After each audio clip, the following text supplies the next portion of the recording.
Hey everyone, what's up today? It's one of my first repeat guests, James Muir. James, the author of this fantastic book, The Close, The Secret to Closing Sales. Now you're probably thinking, is there such thing as a perfect close? Well, James will tell you there absolutely is, and he's going to tell us all about it. So James is a professional sales trainer, speaker, and a coach. He's the VP of Business Development at AVAP, and he's in the trenches daily. So this is not some guy who's just theoretically talking about this. James is in the trenches daily. He's with his reps. He's educating, coaching, and taking on the challenges.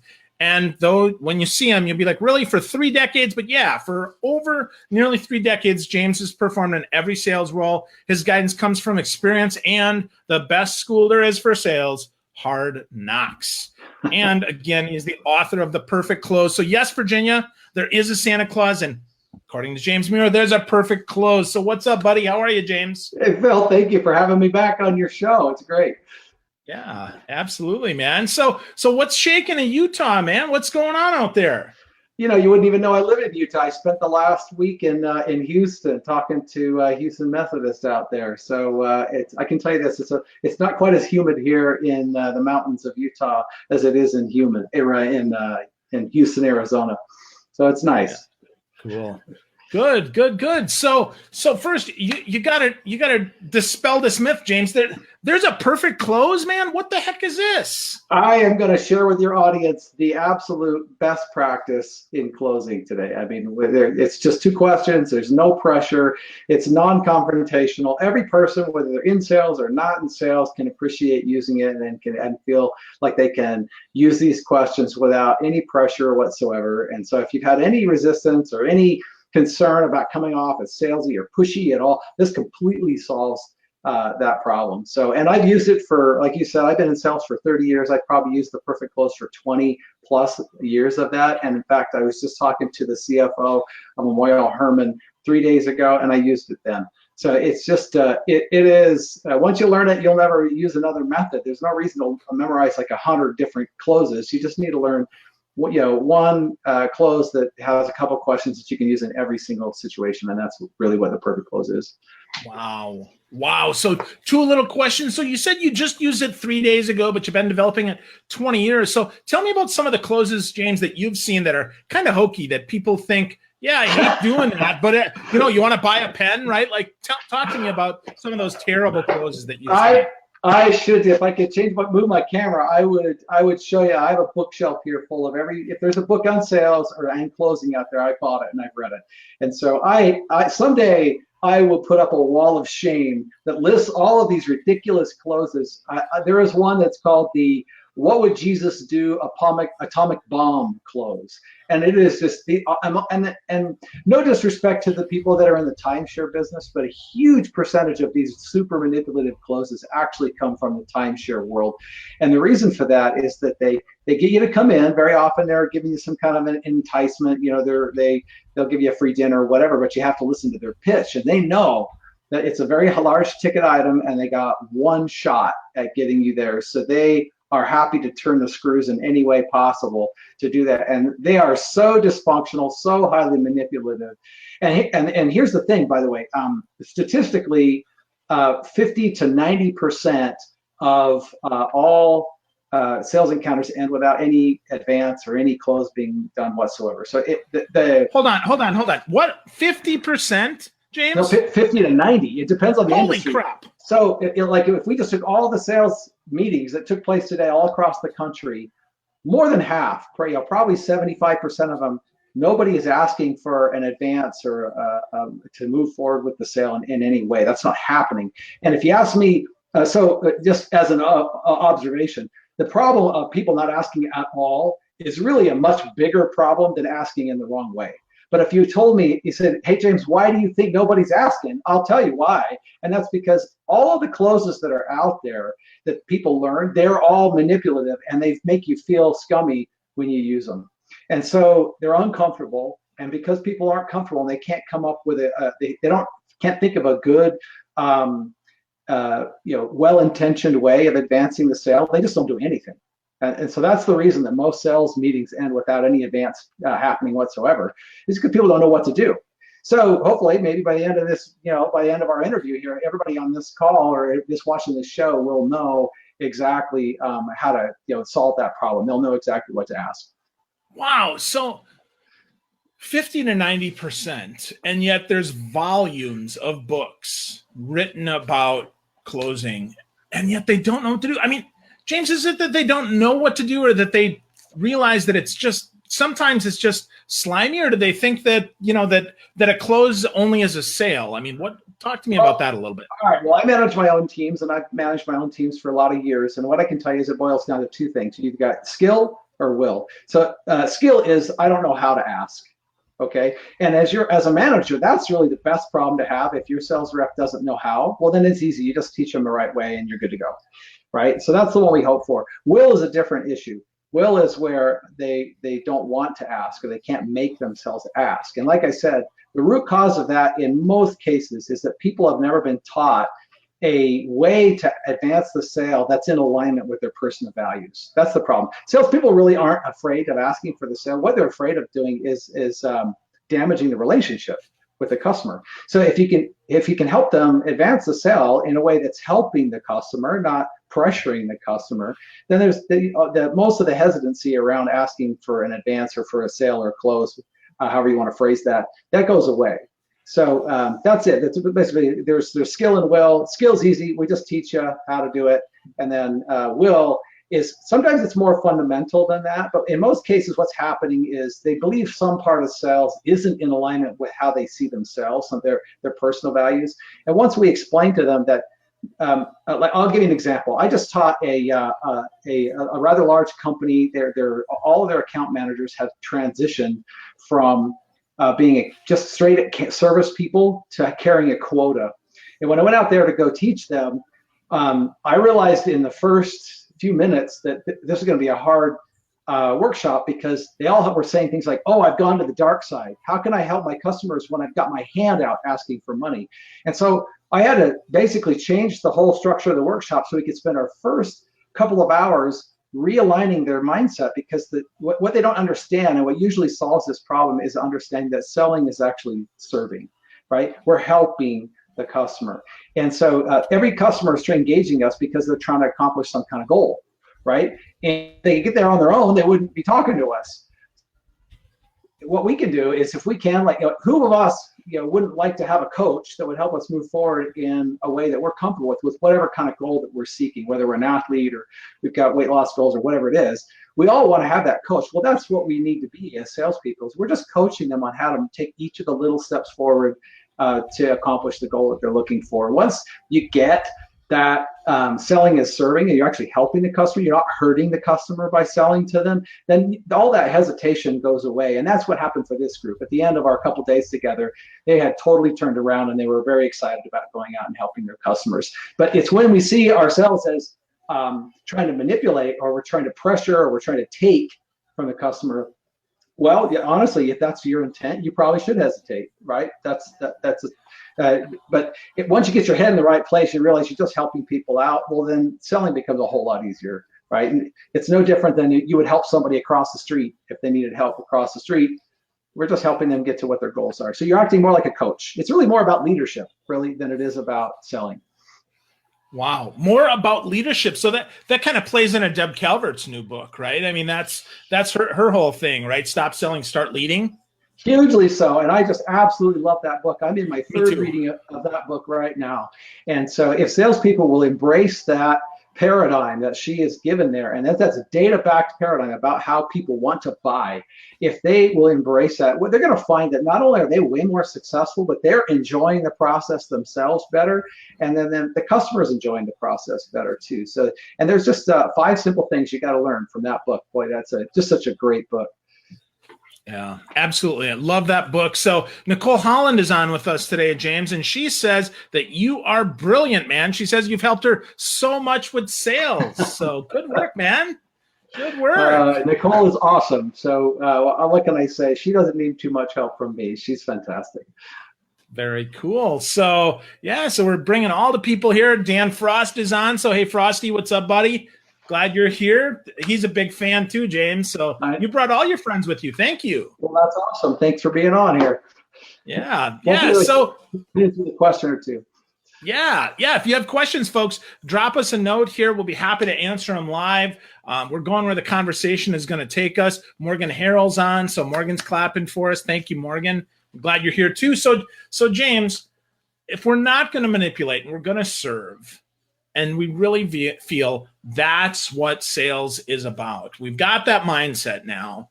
So now, what's kind of that next step? Let's not close just yet, but if we're seeing that as a service, take us kind of to that next step of the conversation of what we're doing, please. Okay, well, obviously, anytime we're working with a client to try to help them achieve an objective, we're going to have some meetings involved, right? There's going to be either conversation over the phone or it's going to be face-to-face. And so it's important that we go into those interactions with some kind of outcome in mind. I mean, what do we want to have happen when we go into that interaction? And so my advice to folks out there that are in these situations is you want to have an ideal advance. And by the way, if you're not familiar with this term advance, that's Neil Rackham termed this this phrase in selling, called it an advance. An advance is just moving the sale forward in a little way. And the reason he created that phrase is because statistically, especially in more complex sales, most sales encounters actually don't end with a "I got the deal" or "I didn't get the deal." About 9 of them actually are just moving the sale forward in a little way, and then maybe that 10th one is the one that finally closes the whole agreement, or we get the order of some kind. So that's where that phrase comes from. So what my advice is, we want to have an ideal advance. What's the best outcome we could hope for here? And then we want to have a couple of alternative advances. And that might be just in case our ideal one doesn't prove realistic for some reason that we discover while we're with them. And like I said before, a lot of people have been using these counterproductive approaches to closing. And the studies show that the problem of not asking for a commitment at all is really a much bigger problem than asking in the wrong way. And like I said, 50 to 90% of those meetings, there's no commitment attempt made at all. And the reasons they're just not comfortable with the way they've been taught, right? So if you've got your ideal advance and you've got a couple of alternative advances, it's really easy to advance the sale in a zero pressure way with a very high probability of success. And it just takes 2 questions. And so, Phil, the first question is, does it make sense to X? Right. So if you haven't read the book or you don't have it in front of you, and by the way, everything I'm telling you here, you can just download for free. You can download all the models for free right off puremuir.com/resources, and you don't even have to get the book. You can see all these questions in there. So anyway, so if let's say I was doing something to like assess your social media strategy, I would say, hey, Phil, does it make sense for us to do an assessment of your social media strategy to see what kind of options we've got? Something like that. Well, so that's the formula. It doesn't make sense to X, where X is your ideal advance, okay? And so if you think about it, there's only 2 responses that you can come up with, right? They're going to say yes or they're going to say no. If they say yes, great, right? We got our ideal advance. Let's get our calendars out and let's schedule whatever that advance is. And if they say no, then we're going to ask the second question. And there's several different variations of this, and I'll share all these with you if you want. But the kindergarten version of this is where we just throw the ball back to the customer and we say, oh, okay, well, what do you think is a good next step then? Okay. And I have been on hundreds of ride-alongs with salespeople. And what I can tell you is that in 90% of the cases, the client will suggest an advance that is appropriate for where they're at in their sales process right now. Okay. Remember that the best close is the one that paces at a rate that the person's ready for.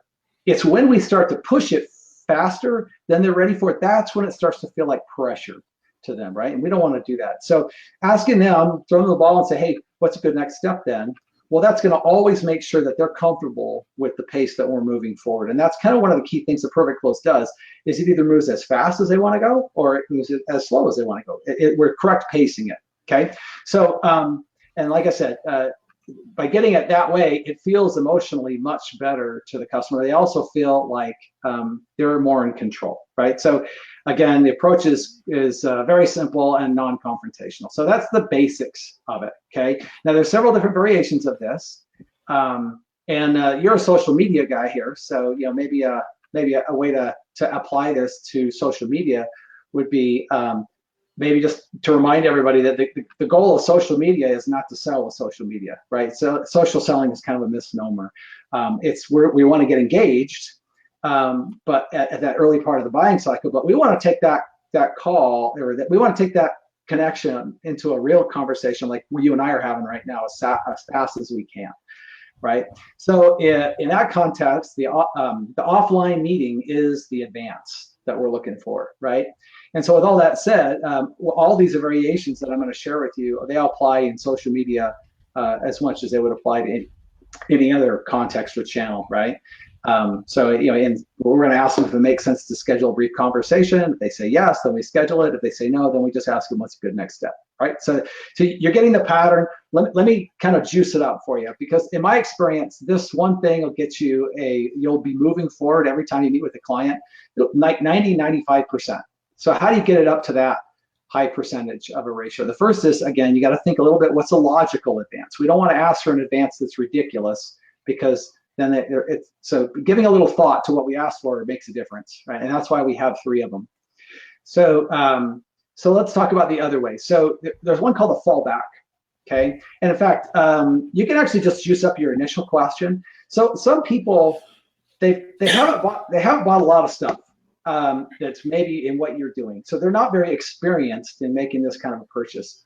So what we can do is we can tell them what other people do in this situation, and that'll help their thinking about what's an appropriate next step. So all you would do is take that initial first question and say, Phil, other people at this stage tend to do X. Doesn't make sense for us to do X, okay? All you're doing is helping them with their thinking. And the stuff that I have sold traditionally in healthcare is just big enterprise sales. The people that are buying these things, they buy them once in a lifetime. They really don't know how to buy. And so for me to suggest those kinds of things really helps them know how to proceed forward in a good and logical way. And so I'm helping them. Okay, well, we can take that same concept and apply it to the fallback question. So we say, hey, does it make sense to do X? And you say, oh, I don't know. Then I can say, well, you know what, Phil, other people at this stage tend to do Y. Does it make sense for us to do that? And so again, I'm suggesting a logical next step.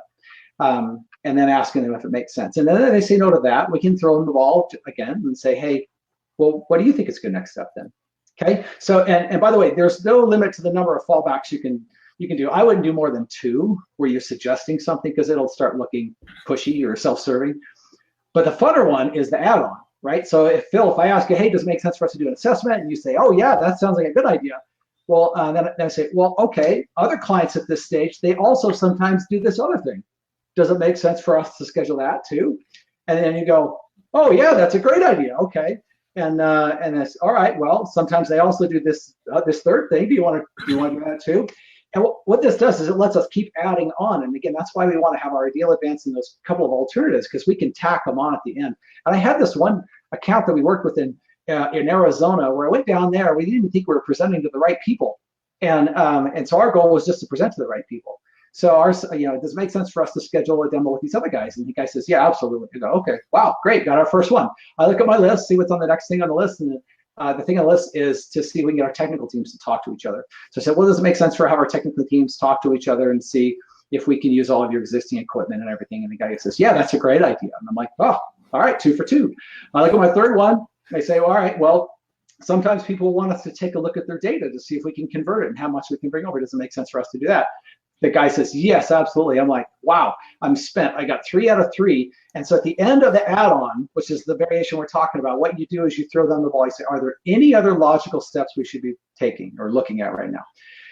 And then this guy says, well, our legal people are kind of slow. Is there any chance I can get a copy of your agreement?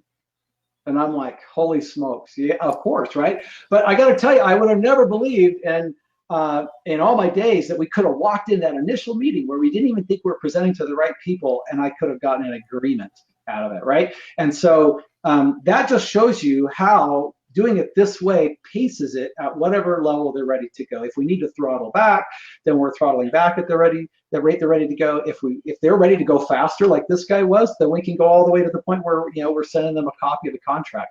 So, but the whole point is We didn't have to change any questions or do any special magical setups or anything like that. All we're just asking is, does it make sense? That at its roots, that's what all of this is. And by the way, maybe it's worth spending just 1 second. I know I've talked a long time here. Does it make sense? It's not a closing question, really. It is a timing question, right? And in fact, you could absolutely replace does it make sense with is the time right to do X. I just had better luck with doesn't make sense. But it's very different. If you say, will you buy or will you do this? And they say no, you're in emotionally a very different place than if you say, hey, does it make sense for us to do whatever? And because if they say no, it doesn't make sense, well, you haven't lost anything because you're giving them the control of the situation. And then they say, okay, well, what do you think is a good next step then if it doesn't work? So like I said, it's a very different, it's subtle, but it's a massive difference in terms of how it creates rapport with the clients and the experience you have. So there's just a couple of the variations. That's certainly not all of them, but that's the perfect close in a nutshell. Wow. No, that's so good, James. So one of the things that I think also is so important about that is the fact that when they say no, they're not saying no to you anymore. They're saying no to the timing or the sensibility of where they're going. That way I'm not rejected. Like, hey, James, you want to go out to dinner? No. Oh, ouch, dude. What? Oh, do I smell? What happened? Right? As opposed to, does it make sense to? In which case, then what does make sense if the answer is no? And then it's something. So we can keep our ego intact. And I think that more than anything, James, I think that's what I like most about your perfect close is that it saves some of our ego, which is a big thing for salespeople because we hear no hundreds of times, sometimes a day, man. And now it's not no, Phil, you suck. It's no, Phil, this doesn't make sense. And then if I propose something else and then follow that up with, well, what would make sense? I'm still getting an answer. And if the answer is nothing, well, then, okay, that's fine. Clearly we're just not a fit. We shouldn't go to dinner. That's okay. Well, let's talk through that because, Ben, you totally get it. You are totally getting it, right? There should be no hesitation to ask because you're just trying to help, right? And literally, why would we even be having a meeting if they weren't trying to get some help in some way, right? So you're just coaching them a little bit. Now, let's talk about that last 5%. I'm claiming that it's 95% successful. We're either going to get a close or we're going to get an advance every time we meet with the client, okay? So that last 5%, sometimes it does happen, right? In fact, you'll laugh at this. It doesn't matter how many workshops you do. You say, I'm going to give you something that's 95% successful. Somebody in the audience will say, well, what about that last 5%, right? And I'm like, well, there's nothing 100% successful. But let me tell you why that last 5% is important. And you basically just said it. And that's this. If I gave them a very logical advance, right, that other people do, and they said, oh, I don't know. And then I said, all right, well, what do you think is a good next step? Or I might have even suggested a fallback. And maybe that didn't turn out. And I said, well, what do you think is next? And they still can't come up with anything. Well, what does that tell us about this prospect, the person that somehow we got in front of at this moment? It probably means they're not a very good candidate. And so that last 5% tells us as salespeople how to invest our time. We don't want to invest our time with someone who's really going to we got to, at the same time, we're not helping them. If we can't help them, we're not helping them or ourselves at all, right? So that 5% helps us allocate our time, which is the only asset we have as professionals. So it's important. I don't think we should be aiming at 100%, right? Because no one's going to get in front of 100% qualified customers every time. But again, if you use this approach, everybody will be slowly moving forward. And what you'll end up with is this big pipeline that are slowly progressing until you close them all. So. Yeah. Awesome, man. Awesome. So the book, though, is filled with great stuff. I mean, that's the crazy thing. It's those two questions. Those are the basic things. But James, you break it down even more in the book, man. So if it's so simple, though, tell us, why did you help us out even more by writing the book? Well, so in fact, right at the very beginning of the book, it says, if you just want to know the questions, go to chapter 12, you can read them, and there they are. Okay. And honestly, anybody who's listening to this, if you want to just go to puremure.com/resources, you can just download the models that show you these little diagrams, and all the questions are right there, right? They're all sitting right there. So, I mean, if that's all you really wanted, go get it right now for free. But what you've realized is that in order to say, does it make sense to X? Well, you need to know what that X is. And you need to spend a little bit of time thinking about what are the logical advances for your kind of sale. And so we spent a little time in the book brainstorming about how to know what those little asks are, right? There's a lot of little asks on our way to the big ask, and that's one of the things that we do.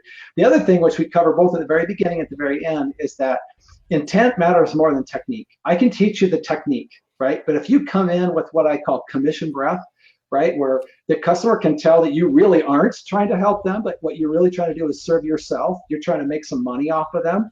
The most perfect technique in the world will not work if they sense that your intention is flawed. So don't do that. So so we spent a little bit of time in chapter 3 trying to talk about how to get your mindset into the right place so that when you're going in, you're not leaning into it about what's in it for you, but you're thinking about what's in it for them. And when you do that, you'll be sending all the right nonverbal signals, of which there are many, to the customer that make them trust you and make them understand that you're actually just trying to facilitate and trying to help their decision-making process. It's when we violate that and we start going into thinking about, oh, hey, this is a big deal. I'm going to get a lot of money off of this. You're sending a whole ton of nonverbal signals to the customer that they do pick up on that makes them want to withhold information from you, and that's dysfunctional. They need to be sharing information so you can help them, and you need to be able to receive that information so you can help them. So again, the whole key is just to go into it with basically your only intention should be to help. Okay. Yeah. To sell is to serve, for sure. Morgan Harrell mentions that people love to be walked through the evaluation process. Absolutely, Morgan, right? People want to understand what they can do, how they can be, because otherwise, if they're not, did they just say yes because they don't ever want to say no? In which case, they're the wrong prospect too, huh, James? Yep, right on the money. Yeah. So James, as we're kind of wrapping up here, I mean, what would be one more thing that we could help people with? Maybe it's with productivity, because you're one of the most productive guys I know. Maybe it's with closing or anything at all. One thing about for sales folks that they can get that we haven't talked about before. A really important thing is that you add value on every single sales encounter, right? So when you go into any meeting, in fact, this is a super good shortcut for anybody on this call, is before you meet with anybody, you should answer 3 questions. And those 3 questions are, why should this client see me? You should be able to answer that question. If there's no value for them to meet with you, well, then you shouldn't meet with them. Okay, so you should have some idea that, oh, I might be able to save them some money, or I might be able to make their lives easier in some way, whatever. But you need to be able to answer that question. That gets right to the core of your value prop. Okay, so you need to know what your value prop is. The second is, well, what do I want these guys to do, right? How am I going to coach them? What's the best outcome of this meeting? We already talked about that. And the last thing is the one I'm going to bring up now, which is, how do I provide value on this encounter? How can I make this? And here's why that's so important. Is because of the internet, we don't need salespeople to give us information anymore. It's not needed. Okay, so what we can, customers can go online and find out most of the information they need in seconds. They don't need you to do that. So you need to provide some sort of information or some sort of insight, something that's valuable, inherently valuable in each encounter. I hear this complaint all the time where a salesperson will say, well, gosh, I was working really great with these guys, everything was going swimmingly well. I sent them the proposal, and then after that, they went radio silent on me.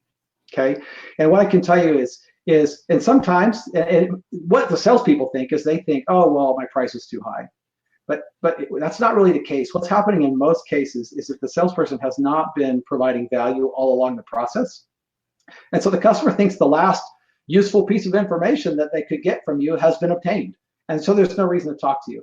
On the other hand, if you've been facilitating and been creating inherently valuable meetings every time, they'll want to meet with you long after that. And even if there was a problem with your proposal, they'll give you a chance to tweak it. So we spent a little bit of time in chapter 9 talking about there are some key ways that you can make any of your meetings inherently valuable. Right? There's 7 basically ways. You can deliver insight. You can use these powerful questions. You can help them better understand their needs. You can help them see the path to get to where they want to be. You can share new ideas, deliver education. You can share news. So those are 7 key ways that you can add inherent value. And by the way, those are in descending order of value. So the best and most important thing you can do is share with them some insight that they weren't expecting, that they hadn't done all of their thinking. And when you deliver that insight, you're adding value to them, right? And there's whole books have been written on this, and we just spent a little bit of time on that in chapter 9. But why you want to do that is we're training them. And they think that little time that we spend with them is a sample of what it's going to be like to spend a lot of time with us, right, after they become a customer. And so we need to make sure that every sample of their experience with us is going to be valuable. And because they're just projecting off this little experience with us what the whole experience is going to be. And so we need to make sure that experience is inherently valuable and very, very good. It's an emotionally up moment. And that means a little bit of prep. Right, so we don't go into a meeting and we don't just wing it. We spend a little time, thinking about what's going to make this meeting inherently valuable. And I was just, like I said, I was just at a big organization. I'm like, what could I possibly share with this CFO that he's not going to know already about his organization? But we did. We found something, and we produced a 2-page report, and we gave it to him. We didn't spend a ton of time on it, but they looked at it and they were happy to receive it. And so these are the kinds of things, but that didn't happen by accident. We had to think, well, how do we got to make sure that these guys are like, wow, I'm so glad these guys came. I got that piece of information. So anyway, that's what I would add, and that's a big factor in staying engaged with your clients. So awesome. So always prep for each meeting. Be ready to give them valuable insight that they wouldn't get somewhere else. I think that's terrific advice, James. It's great that you give away so much. You want to talk about value, man. James, you give away so much on your resources page. It's like, holy crap, right? But that being said, and I mean this, folks, get a copy of the book. The book is fantastic. It goes deeper than his resources. I popped the link down below in the comments on how you can get James' resources. He's a super fun person to follow on Twitter. He's always teaching me stuff, and he's a heck of a nice guy sharing about the perfect close. So, James, I just want to say thanks, man, from the bottom of my heart for sharing your insights today and teaching us about the perfect close. Thank you. Hey, my pleasure. Thanks for having me back, Bill. Yeah, my pleasure. My pleasure. So Corey and Vanessa just gave us some thumbs up. So we got that. So folks, if you haven't already, the link is down below. Get your copy of The Perfect Close by James Muir. Go to puremuir.com/resources. Download his stuff. Corey says the resource page is incredibly valuable. No doubt it is. The book is fantastic, and James is just a great guy. So thanks for joining us for another sales conversation all about the perfect close. So we'll be back soon with another guest. Stay tuned.